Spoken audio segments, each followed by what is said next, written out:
good morning, Hot Shots fans. How you guys doing today? Hope you guys are having a wonderful day today. As usual, this is Coffee with Chris. If you guys have never seen this show before, I do this every Friday morning. We talk everything about coffee, coffee news, and then the event industry as far as the gourmet coffee experience goes. So today we're going to talk just about that, exactly that. But we got to first start with our coffee. So today I am drinking actually Dunkin' Donuts. I don't know if you guys see this. Dunkin' Donuts Dunkin' Dark. So I don't know if you guys have seen this before, but it's actually their dark coffee, which is kind of pretty cool. This is probably the second time I have tried this coffee. And I gotta say it's pretty good. I think most people like Dunkin'. So I'm gonna turn off my sound there. But I think most people like Dunkin'. If you've never had Dunkin' coffee, not at the store, but actually, excuse me, at their store, but you buy it like this at the grocery store. Sam's Club carries big bags of their coffee now. But their coffee's pretty good. And from most people I've ever talked to, they actually really, really like Dunkin'. My father likes Dunkin'. But the store, the Dunkin' Donuts store coffee, I feel is a little bit different. But the other thing I want to talk to you guys about, and I'm going to do a video about this probably this week on our YouTube channel for you guys that are following along on YouTube right now.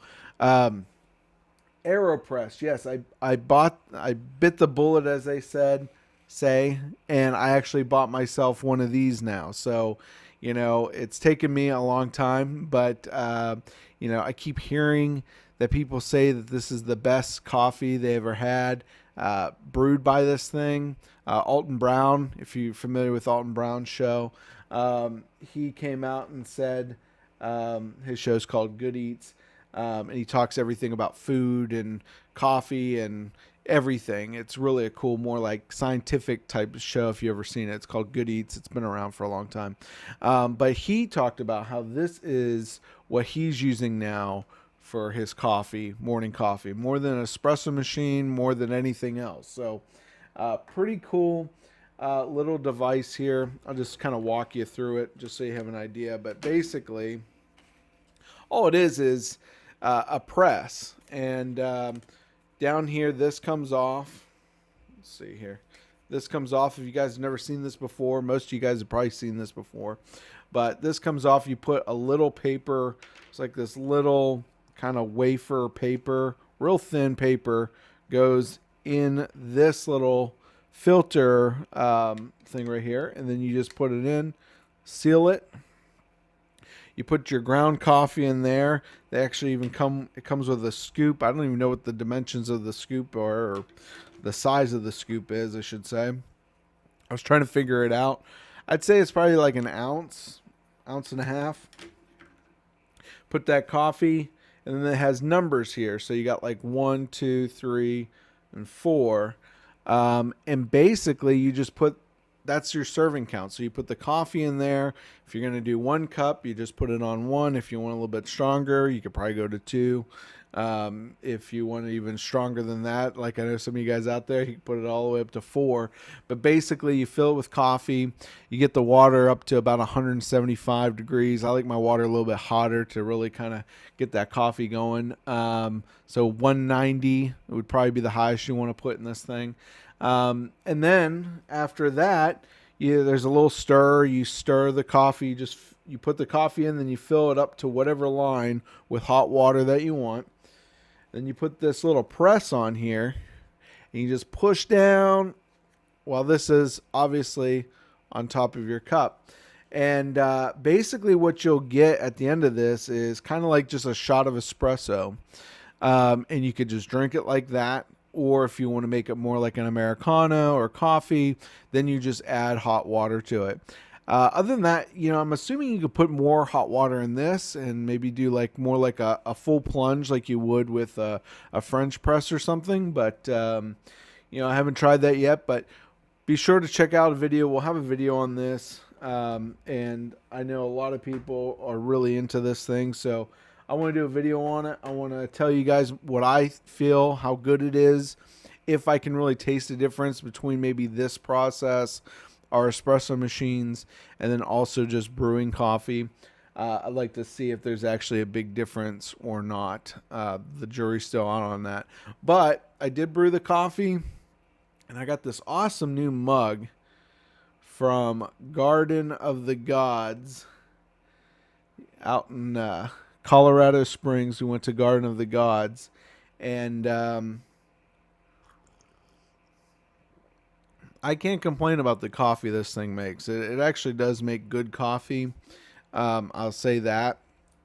Enough to where you'd probably tell the difference if it was just on a $10 coffee brewer and using an Aeropress. I would say you're probably going to find out that it's a little bit more tasteful in the Aeropress.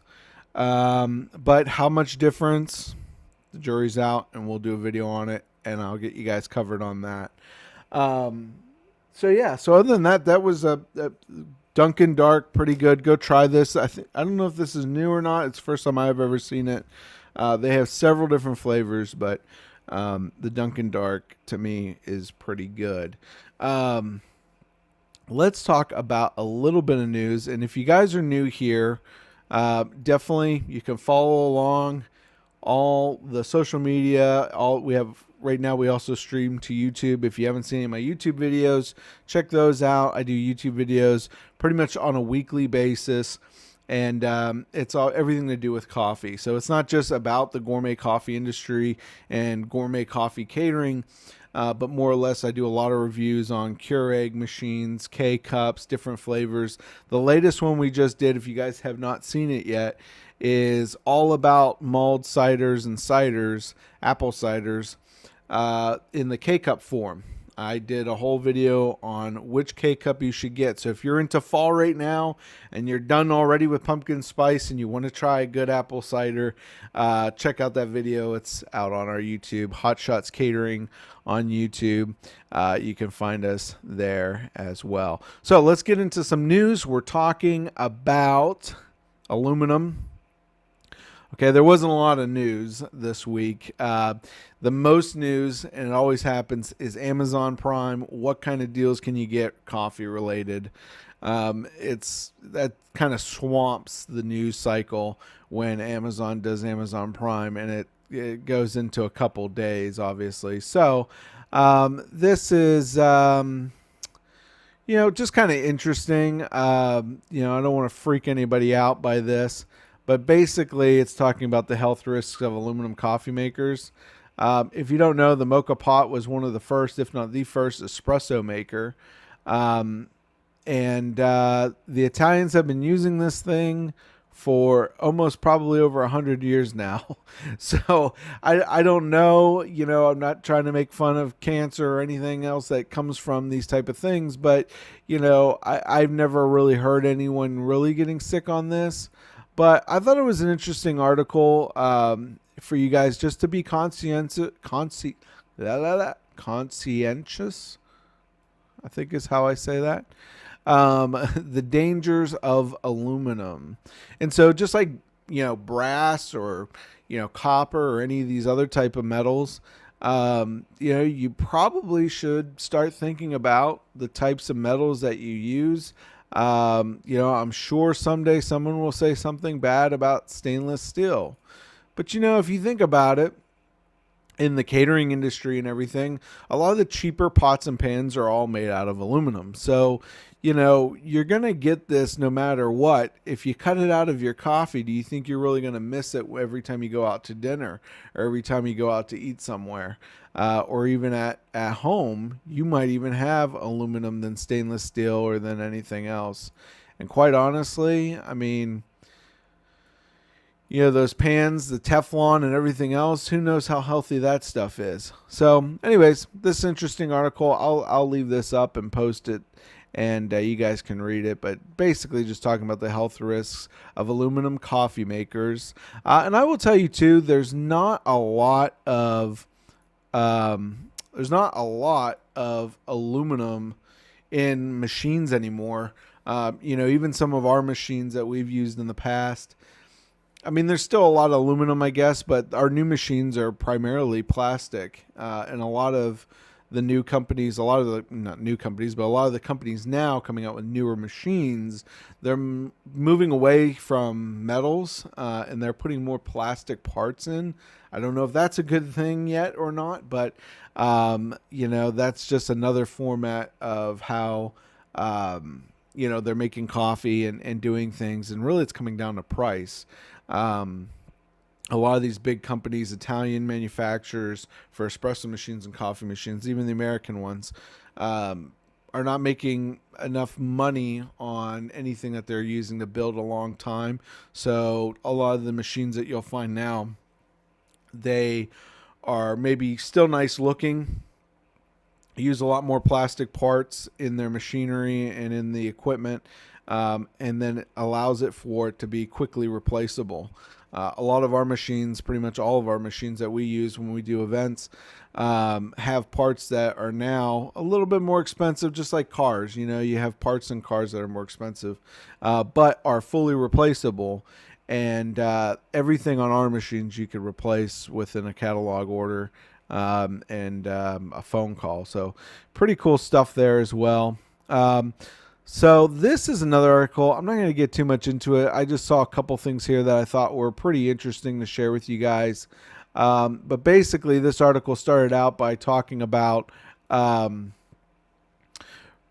pretty much the perfect grind. And something that you guys may or may not know is that, and I small comforts can make a huge difference when you travel, but especially that this is different than when I originally pulled it up. But basically, and I can't highlight this either, but when you're doing grinding and you're looking for a good grinder, always go with a burr grinder if possible than going with what they call a blade grinder.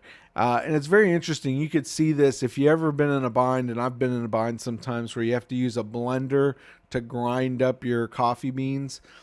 It can work, but the unfortunate thing is you'll have big chunks and then you'll have really, really small chunks of coffee after it's ground. Even no matter how long you keep that thing on, more than likely you're going to see that. And so that being said, with a burr grinder, it's actually kind of crunching and grinding instead of chopping the beans.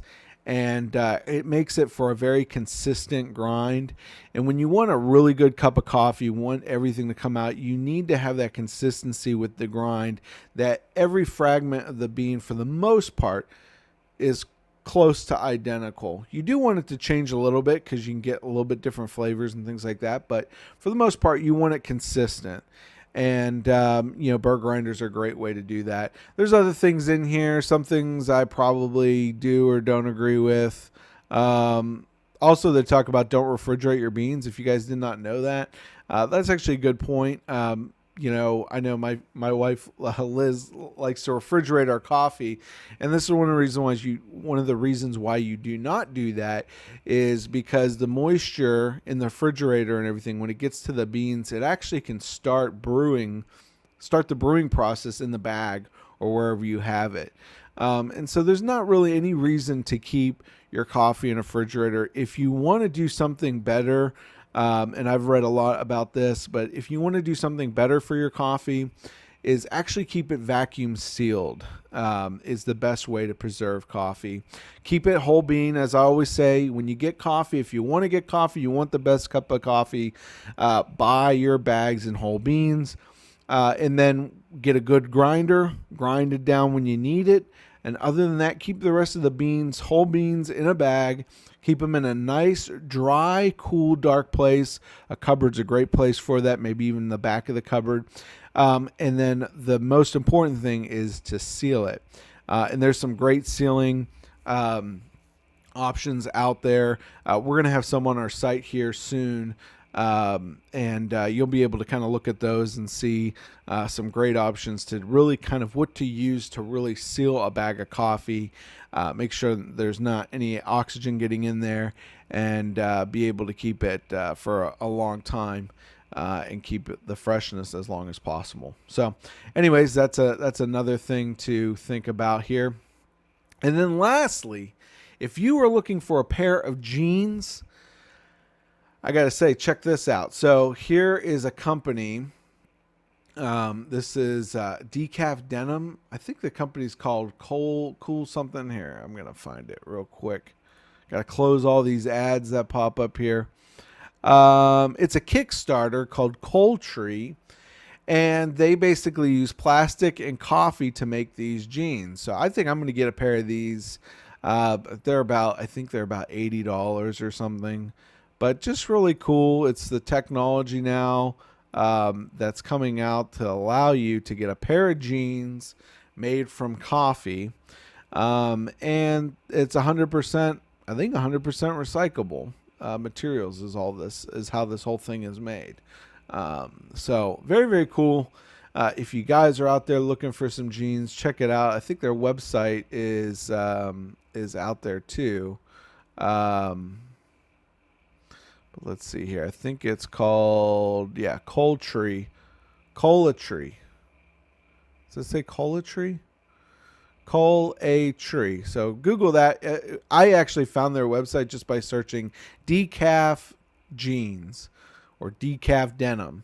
I'm sure we'll pull it up for you guys as well. So something cool, something interesting. You always find something interesting and neat out there. So what else do I want to talk about? Well, today I posted on this thing, really the whole start of this Coffee with Chris today was talking about professional reviews for unprofessional vendors. And so I wanted to go into that a little bit today and just talk about that and kind of a couple experiences I've had fairly recently.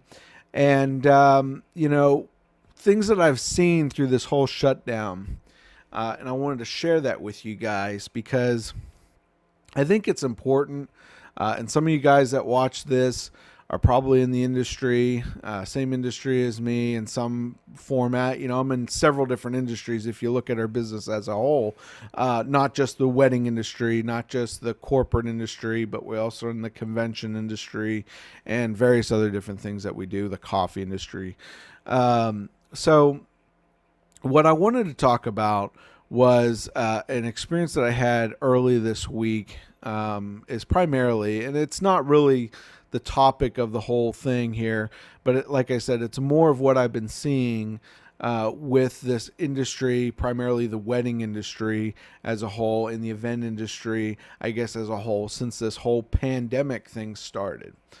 And so let me back up a little bit, a couple things that I've seen and what happened recently personally to us. So we were planning our wedding, as you guys all know out there who've been watching me for a while and know that I officially got married about 2 weeks ago now. But it's been a long, hard process. It hasn't been easy. And I would say it really opened my eyes. If you got married in 2020, you definitely know what I'm talking about. If you've been very fortunate, maybe you don't know what I'm talking about. But it's something that at least every single bride and every single couple I have talked to has had some format of things changing, things that they had to modify, and things to do to really make sure that their wedding could happen this year. And, it might be easy for most people to say is why the heck would you even do a wedding in 2020? Just skip it and do it next year. Well, I personally could agree with that for some of you guys out there, but my fiance as well, and when we were sitting down talking, we made a goal, we made plans, and we made a budget to kind of meet with what we wanted to do this year for the wedding. And it's easier said than done to just push everything off after you have everything kind of already pre-booked. And that's from vendors, that's from scheduling your family, that's from the bride and groom, I guess. But mainly the bride kind of figuring out what she wants to wear, what time of year, colors, things like that are going into this wedding. And so there's a lot of moving parts that go into planning a wedding and go into, especially when you've already picked the date and you got everything kind of going that direction. For us, for instance, we've sent out probably 3 to 4 different types of invitations, which are not cheap, if you know, especially for the amount of people that we're only doing about 100 guest count, maybe a little bit over that, 130, 150, as far as what we were sending out. And some of you guys are out there sending out 200, 300, maybe up to 500 invitations going to people for your wedding. And it's not easy. So my main point is, we started out having everything kind of scheduled, everything ready to go. And I'm not going to go into details too much about what happened, but basically we had about 3 vendors that were not really easy to work with. Now, all the rest of our vendors, when we said, hey, our venue is closed legally, we can't do anything with it, we can't go there because it's shut down by the state, you would think most people would be reasonable. I've said this time and time again with Hot Shots. We are reasonable. I am so reasonable enough that typically we get 1 cancellation a year, regardless of this year. We've had a couple cancellations this year, but we work with our clients. We work with our brides. I know wedding is a big thing, and it's not something easy to plan, regardless any year. So I try to be understandable. I try to work with my brides. And I like to hear other vendors really trying to work with their brides and make sure that, this is an event that you can just do over. This is an event that you can just go and do next year. This is something that a bride and their couple or what have you, this is a whole family. It's a one-time event. And I feel like some people miss that point. I got into the wedding industry primarily, with even doing weddings. I haven't been doing weddings for terribly long, but I've been doing weddings for quite a while. And our first wedding is where I had someone that wrote me a nice long, basically letter, just thanking me about the whole wedding, the whole experience. And that's really what made me even want to do this, because to be honest with you, our money and profit doesn't come from weddings. So, in my industry, once you're, for people out there, once you're in this industry long enough, the gourmet coffee catering industry, you find that there's certain events that you do that are more profitable than others, and they take more time and they do more things for you. But I'll tell you, a lot of times the wedding market isn't one of those things for us, at least for us. And so I've really done weddings primarily because I enjoy doing weddings. I've always enjoyed being part of the weddings. It's an exciting time. It's an exciting time that you can be a part of someone else's life and be a part of their plans. And it's a great honor to me and Hot Shots to be able to do that for our brides. And that's why when people ask, we're not the coffee caterer for you to just, hey, this is an afterthought. We just want to throw a coffee bar together and do that. There's a lot of reasons you'll find out why we're not that way. But personally, for me, I'm not that person, and this company is not that type of company, because we're there for the people that are really in love with coffee. And that means most of the brides that we have met over coffee. The couples came together with coffee somehow, whether they were in college and they went to the local coffee shop every day.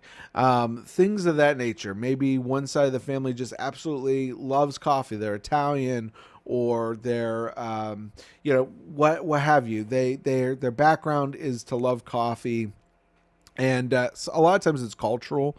But regardless, it's just something that is important to know with us. That's kind of where I've started with weddings, and my personal view with weddings and brides, and why we're involved with it is really beyond the money, beyond anything else.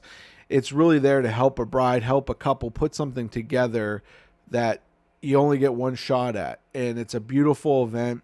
It's something that we're very, very proud to be a part of.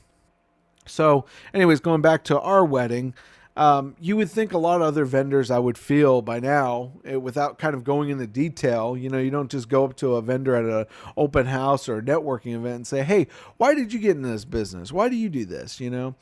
And it's been something that really opened my eyes, and a lot of other people I've talked to opened their eyes, planners and everyone else, that we're not all in this business and industry for the same reasons. And I'm pretty sad to find out that a lot of vendors out there are not in it for brides, especially in the wedding market in particular, are not in it for the brides. They're more in it for themselves. And it's pretty disheartening. So when we were planning our wedding, we found a couple vendors that were like this. But one of the vendors actually stood out and was completely non-negotiable, wasn't willing to work with us from the start, unfortunately. And so we just we had to cancel with that vendor. And it's a hard thing to do, because with all the other vendors, the whole reason why we wanted to keep all the vendors is obviously partly because I'm in the industry. I would never do that to anyone else. The last thing I want to do is cancel anybody. But unfortunately, that was something that this vendor put us in the predicament that we had to do, because it was an ultimatum. So that is something I just wanted to kind of talk about and touch base on. I'm kind of pausing here because I don't know how much I want to talk about this in detail about this event, about our wedding and this in particular vendor. But like I said, that's not really the most important part of the story here. The most important part is vendors and leaving reviews and things like that. And I wanted to talk a little bit about, just briefly, a review process. Whether you have an event with us or you have an event with some other vendor, and maybe you're a bride right now watching this, it's going to come time to where you're going to have to make decisions. And, you will probably have a vendor that doesn't want to work with you for whatever reason. You will probably have something happen during your wedding that you're not happy with, and you're going to want to leave a review or be able to tell other people about this experience. And this is going into something else that I thought was just interesting. The other half of what I want to talk about today was this, and it's about leaving reviews, and being able to talk, whether it's with other vendors that you might be hiring, or just in the planning process. You're going to want to be able to share this information. And if you're like me, you want to be honest.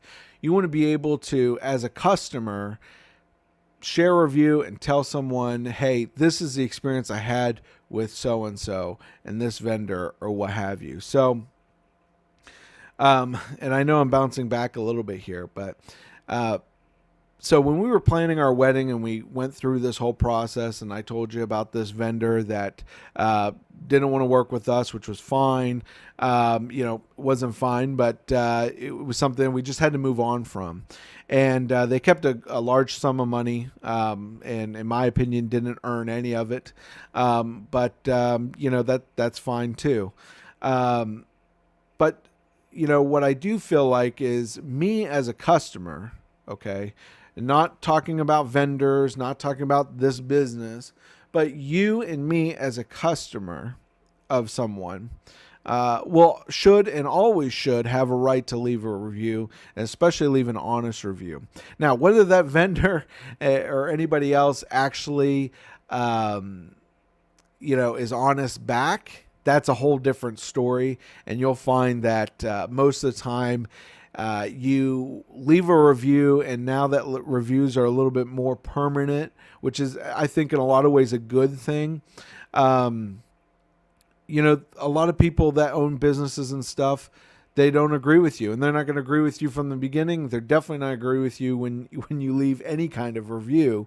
But you should make an honest attempt with the review. You should make a review, and you should not feel scared or bullied to not leave a review.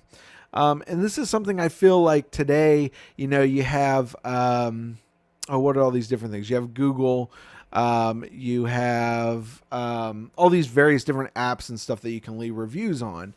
Even Facebook, you can leave reviews.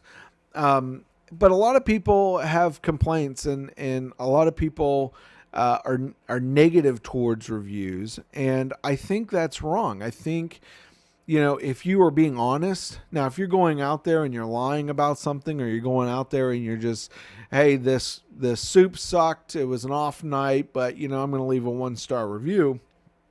You got to kind of put it into context and see where it really matters. But I think if anyone out there, you've tried your best to work with someone, you've tried your best to work with them so that they can continue to do the event, and they decide not to and put you in a bad place, in a bad position, you have to cancel, and you didn't get anything out of it, but you spent quite a bit of money with that person or with that company, you have every right to leave a review.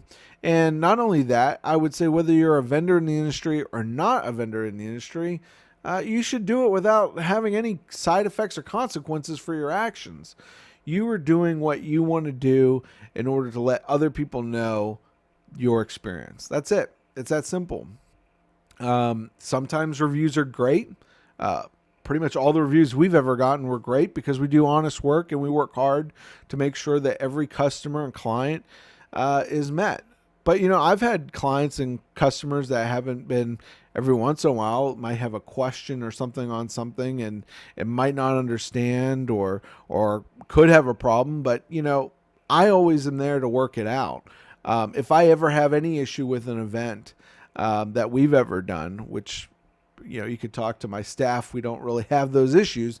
And that's not tooting my horn. That's just what happens when you're a professional.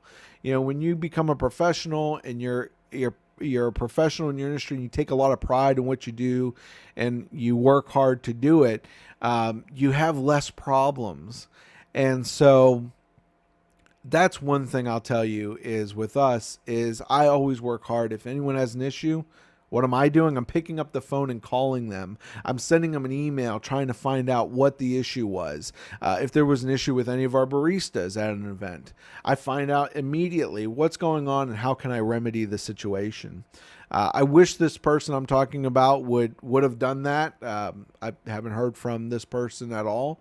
It's kind of sad to me. It really shows professionalism and the unprofessional when they don't do that. My main point is with all of this, like I said, is one, I wanted to share a little bit of story of what kind of went on without going into too much detail, but two, talking about reviews and that you should be able to leave a review and not have a problem with leaving a review.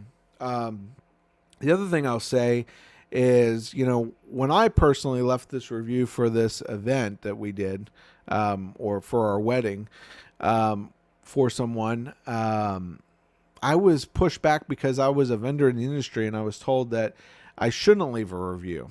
Okay.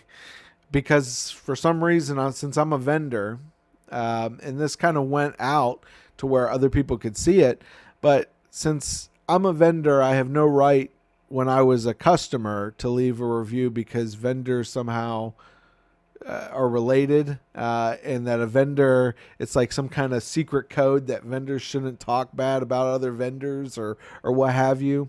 That would be great if the vendor was professional, but the vendor wasn't. So, I'm all about, vendors working things out. I'm all about, vendor code, I guess, whatever you want to call it. I think there is nothing but respect for people that are in this industry. I have utmost respect for everybody in this industry that's working hard, especially during this pandemic. But I also want to say I feel kind of bad that some people have decided in this industry to take another route. And like I said, a lot of vendors have taken the route that it's no longer about the brides. It's about money and a paycheck. And, I just need as many weddings as I possibly can book right now. I think that's sad. Quite honestly, I think a lot of ways it's disgusting. But that's just my personal opinion. and you guys watching this might have a different opinion. But I think it's pretty sad when you're in an industry that is made to help brides and help people get to their wedding. No matter what's going on, you should be behind them. You should back them. If they paid you for a service, you should do your utmost honest work and help them achieve what they've paid you for. And unfortunately, I'm seeing a lot of vendors, I'm seeing a lot of people in this industry not doing that. The other thing that bothers me, I'll tell you, is I'm finding that a lot of people aren't who you think they are. A lot of people in this industry, I've come to find out, and a lot of people might not like this for me saying this, but I'm just going to say it. I think a lot of people put on a different face when they're in front of you.